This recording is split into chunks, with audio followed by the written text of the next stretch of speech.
안녕하십니까. 저는 치과의사 사진가 임창준입니다. 오늘 저는 사진을 통한 치유에 대해서 여러분들에게 말씀드리고자 합니다. 제목은 감성에서 영성으로라는 타이틀을 정했고 1부와 2부로 나누어서 말씀드릴 예정입니다. 먼저 감성의 길, 그리고 내게 다가온 사진에 대해서 말씀을 드리고 2부에서는 자연의 초상, 그리고 영성의 길, 이 두 가지로 나누어서 말씀을 드리고자 합니다. 많은 사람들이 사진을 찍죠. 도대체 나는 왜 사진 작업을 하는가? 혹자는 그냥 좋아서, 혹자는 아름답고 멋있는 것들을 담고 싶어서, 또 여러 가지 이유로 사진을 찍고 있습니다. 결국 저희는 우리의 마음 상태를 이 사진을 통해서 표현하고 있죠. 그러다 보면 사람들의 마음속의 상처가 치유되는 것을 볼 수가 있습니다. 예술이라는 것은 마음의 안정 등을 이룰 수 있는 수단입니다. 그 과정이 가장 중요하다고 하죠. 무엇보다도 미학적인 그런 예술 활동으로 접해 창조의 과정을 즐길 수 있어야 되겠습니다. 현대 사회의 문화적 차이와 갈등을 우리는 어디서든지 느낄 수가 있습니다.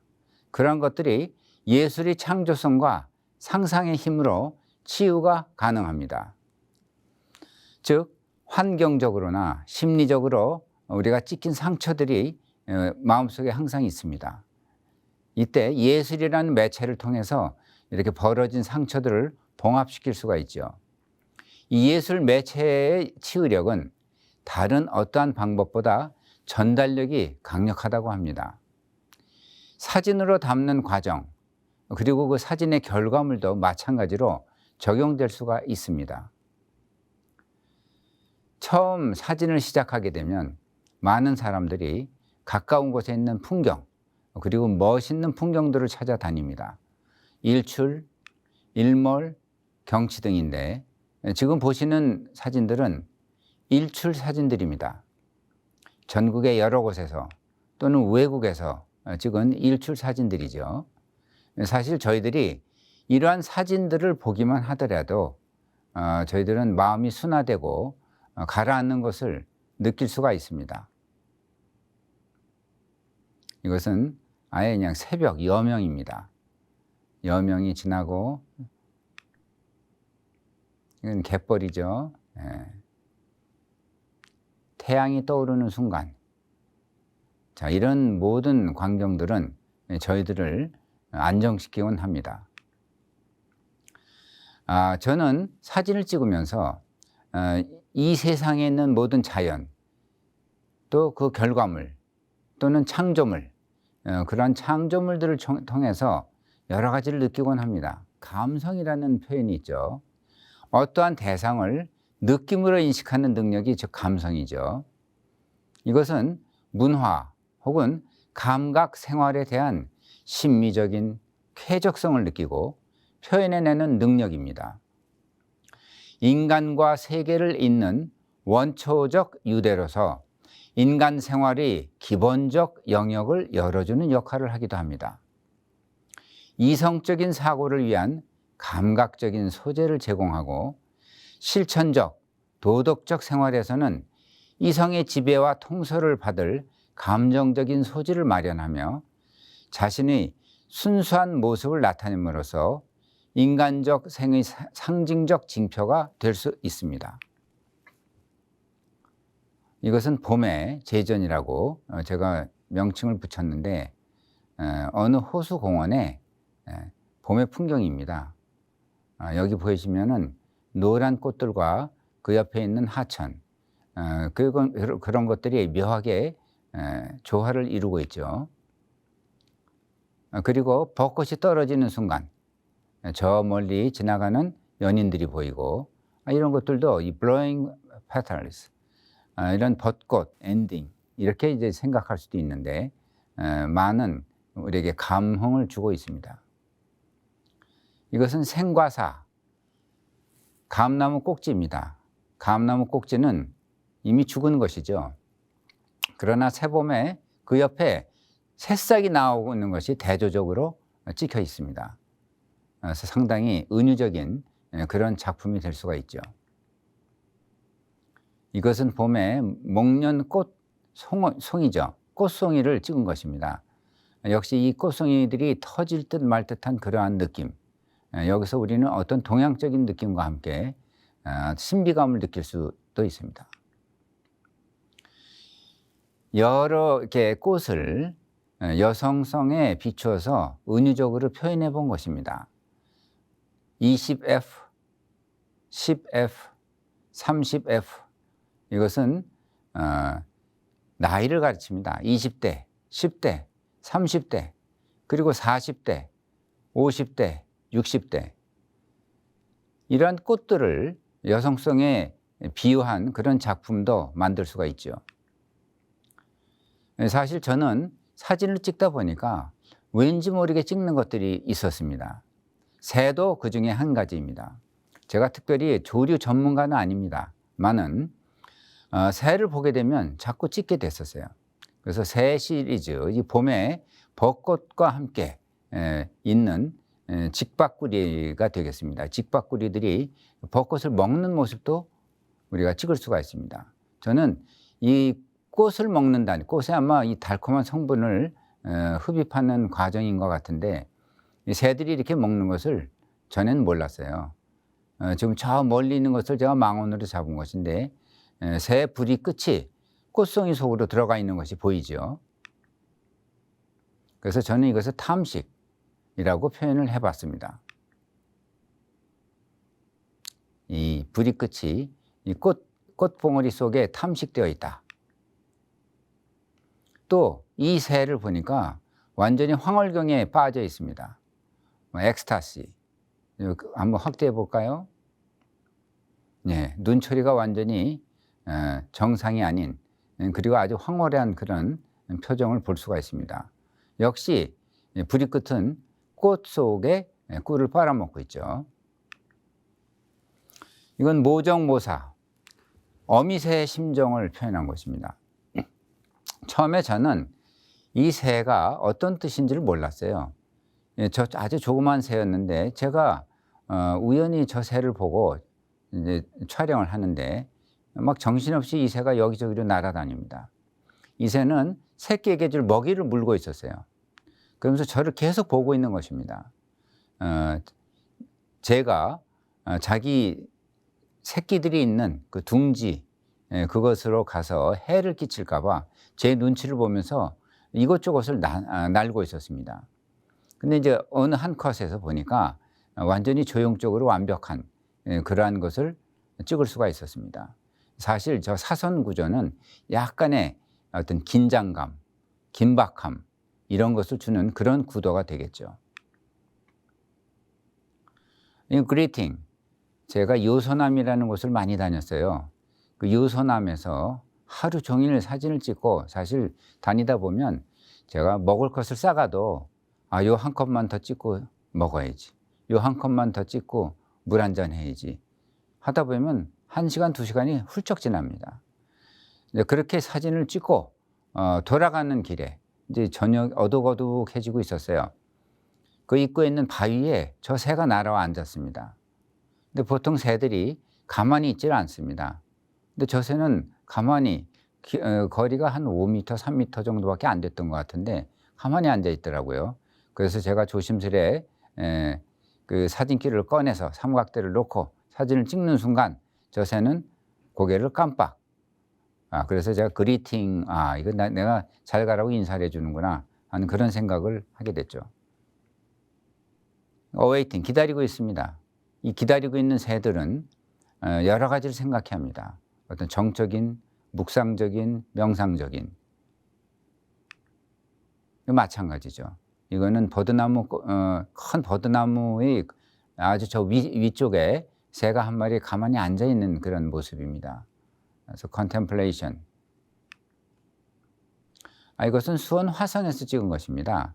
화성에 향로에 있는 손잡이가 상당히 그 역사성과 시간성을 보여주는 그런 구도, 그리고 거기에 녹이 슬어 있는 것이 세월을 느끼게 해주는 그러한 작품이 되겠습니다. 키르기즈스탄에서 아주 큰 그 들판에 저 멀리 산이 보이고 저 멀리에 말들이 뛰어다닙니다. 방목. 이것은 이태리죠. 이태리의 투스카니 지방입니다. 여름 한 구석에 장원이 있고 그리고 푸른 풀밭이 있는 그러한 모습이 되겠습니다. 역시 장원입니다. 투스카니.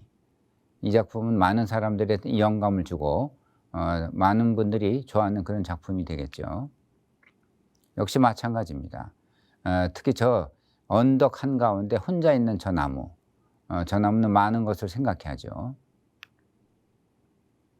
자, 그래서 제가 남들과 마찬가지로 저도 미친 듯이 다니면서 사진도 찍고 또 느끼기도 하고, 사진을 찍다 보면 사람도 사귀게 되고 또 맛있는 음식도 먹게 되고, 근데 그러다 보면 자기도 모르게 치유가 되는 것 같아요.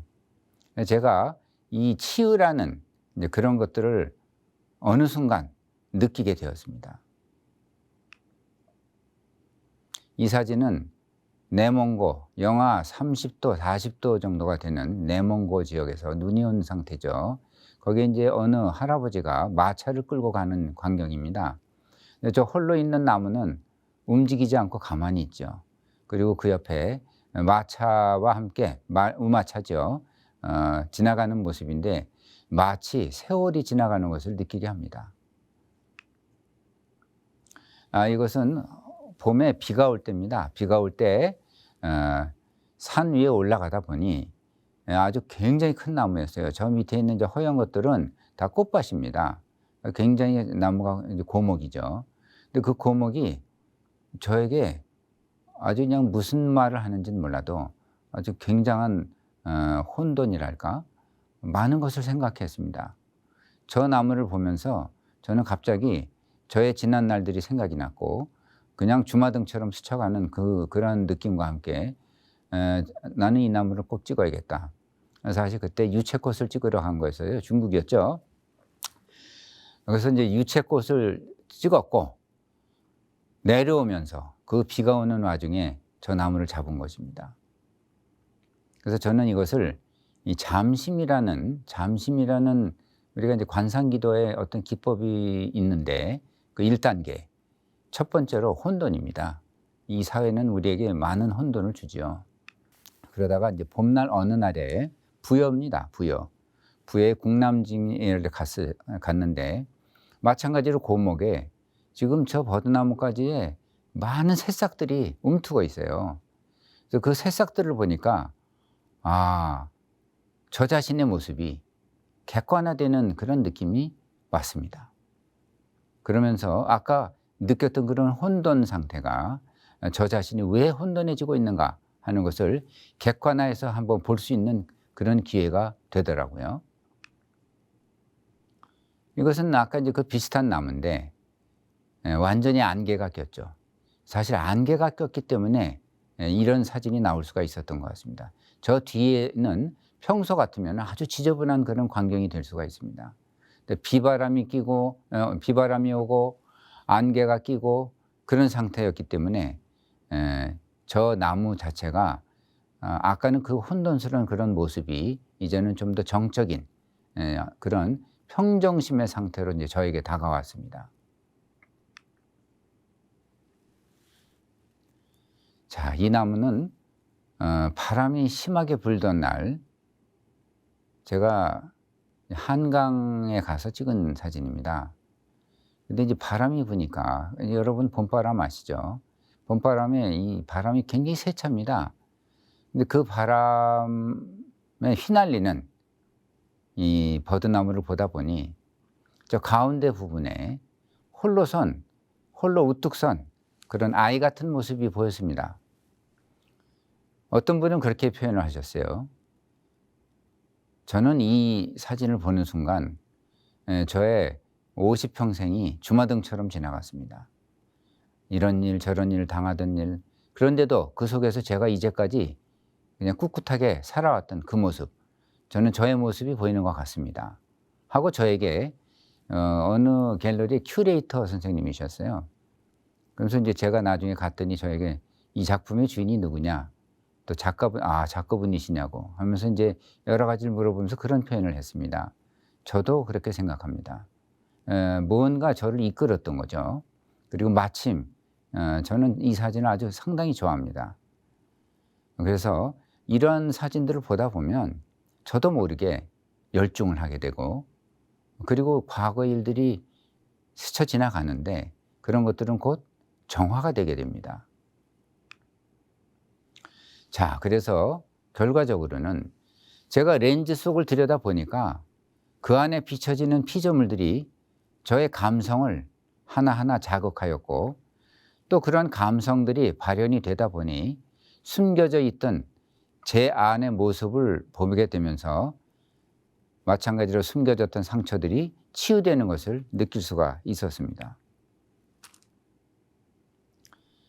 결국 제가 여러 사진 작업을 하다 보니 그 작업으로 저는 다른 사람들을 좀 치유시키고 싶었는데, 놀랍게도 저의 작업을 통해서 저 자신이 이미 치유되고 있었다는 것을 느낄 수가 있었습니다.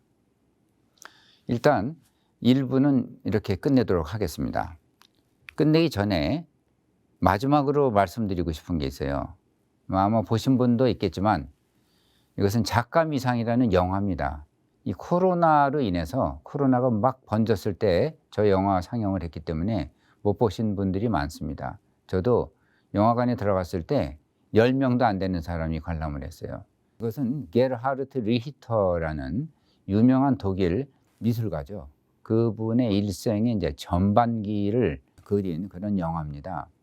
거기에 이제 이런 표현이 나오죠. 그 리히터의 교수님입니다. 그 교수님이 강의 중에 예술은 위로를 주기 위해 존재한다. 정치의 표를 던지지 말고 예술의 표를 던져라 하는 요셉 보이스라고 저희 나라에도 몇 분 오셨죠. 이분이 이제 그런 강의를 하면서 위대한 예술 작품은 트라우마를 긍정적인 무엇인가로 바꿀 수 있다 하는 그런 이 감독의 의도에 의해서 이렇게 연출이 된 것입니다. 이때 요셉 보이스 교수는 이러한 강의를 하면서 자신의 작품들, 좀 정치적 성향도 있고 그런 작품들을 불태워버립니다. 하나의 그 강의실 안에서 불태워버리죠. 사실 저는 이 영화에 굉장히 영향을 받았어요. 저걸 보는 순간 제가 과거에 초창기에 했던 저의 작품들을 다 태워버리고 싶은 그러한 생각들이 들었습니다. 실제로 태우고 싶었는데 그때 이제 다른 큐레이터 선생님이 말리시더라고요. 제가 이제 서울대학교 치과대학에서 그 재능 기부로서 이제 한번 그 사진전을 하면서 그러한 행위를 해보고 싶은 생각이 있었는데 참았습니다. 그래서 이제 1부는 이렇게 끝나고, 그럼 제가 이제 2부에 가서는 조금 좀 무거운 주제가 될지도 모르겠어요. 2부에서 또 뵙겠습니다. 감사합니다.